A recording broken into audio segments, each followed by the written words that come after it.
राजस्थान के हृदय में ऊंचे किलों और वीरतापूर्ण गाथाओं के बीच एक ऐसा शासक था जिसका नाम साहस और प्रतिभा के साथ गूंजता था। महाराणा कुंभा। 1433 से 1468 ईस्वी तक का उनका शासनकाल मेवाड़ के लिए एक स्वर्ण युग था। एक ऐसा दौर जो अभूतपूर्व विस्तार, स्थापत्य चमत्कारों और विपरीत परिस्थितियों के सामने एक अडिग भावना से चिन्हित था।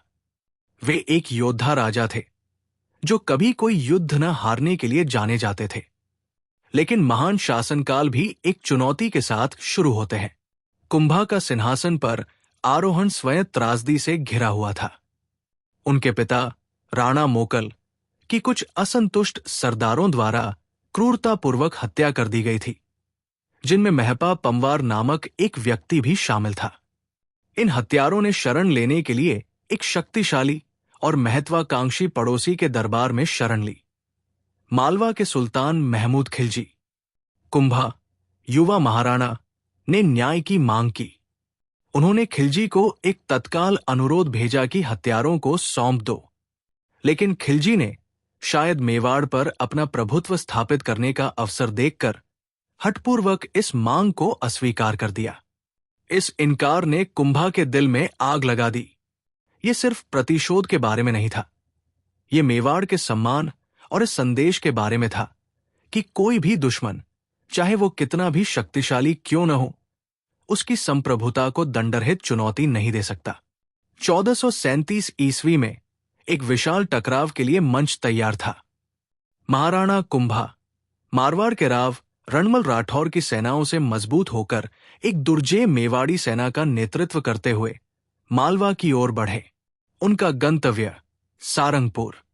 सुल्तान महमूद खिलजी अपनी स्वयं की शक्ति में समान रूप से आश्वस्त होकर उनसे मिलने के लिए आगे बढ़ा, जिसके बाद राजपूत इतिहास के सबसे निर्णायक युद्धों में से एक होने वाला था। युद्ध की सुबह तूफान से पहले शांत हुई। सुबह लगभग 9 बजे संघर्ष शुरू हुआ। मेवाड़ी सेना धर्मी क्रोध और अपने महाराणा के नेतृत्व से प्रेरित होकर एक भयंकर हमला शुरू किया। ये एक क्रूर, निडर संघर्ष था। तलवारें टकराई, तीरों की वर्षा हुई और जमीन साहस और बलिदान का एक कैनवास बन गई। राजपूत योद्धाओं का पराक्रम पौराणिक था। उन्होंने ऐसी भयंकरता से लड़ाई लड़ी जिसने मालवा की सेना को अंदर तक हिला दिया। खिलजी की ताकत के बावजूद उसकी पंक्तियां लड़खड़ाने लगी, फिर ढह गई। कुंभा की सेना का अथक आक्रमण बहुत अधिक साबित हुआ। महमूद खिलजी अपनी सेना को बिखरते हुए देखकर अपने राजधानी मांडू के किले की दीवारों के भीतर शरण लेने के लिए मजबूर हो गया। लेकिन कुंभा का पीछा अथक था। उनकी सेना ने मांडू को घेर लिया, भागते हुए सुल्तान को फंसा लिया। घिरा हुआ और कहीं छिपने की जगह न होने के कारण महमूद खिलजी को पकड़ लिया गया।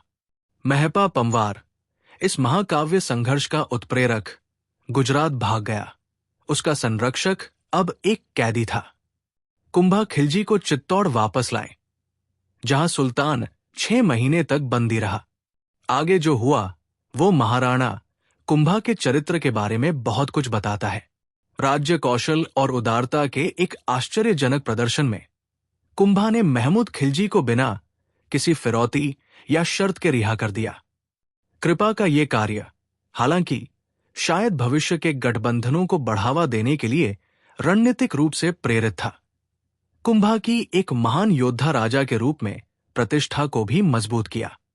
सारंगपुर का युद्ध सिर्फ एक विजय नहीं था, ये एक निर्णायक क्षण था। इस स्मारकीय विजय की स्मृति में महाराणा कुंभा ने चित्तौड़गढ़ किले के पवित्र मैदान के भीतर शानदार विजय स्तंभ का निर्माण करवाया। ये 9 मंजिला चमत्कार आज भी ऊंचा खड़ा है, जो कुंभा की अद्वितीय सैन्य प्रतिभा और मेवाड़ की अदम्य भावना का एक कालातीत प्रमाण है। सारंगपुर की जीत ने मेवाड़ के प्रभाव को काफी बढ़ा दिया। मालवा और अन्य क्षेत्रीय राज्यों पर कुंभा के प्रभुत्व को मजबूत किया। उनका प्रभाव इतना गहरा था कि दिल्ली और गुजरात के सुल्तानों ने भी उन्हें हिंदू सुरतरान, यानी हिंदू सुल्तान की अनूठी उपाधि प्रदान की।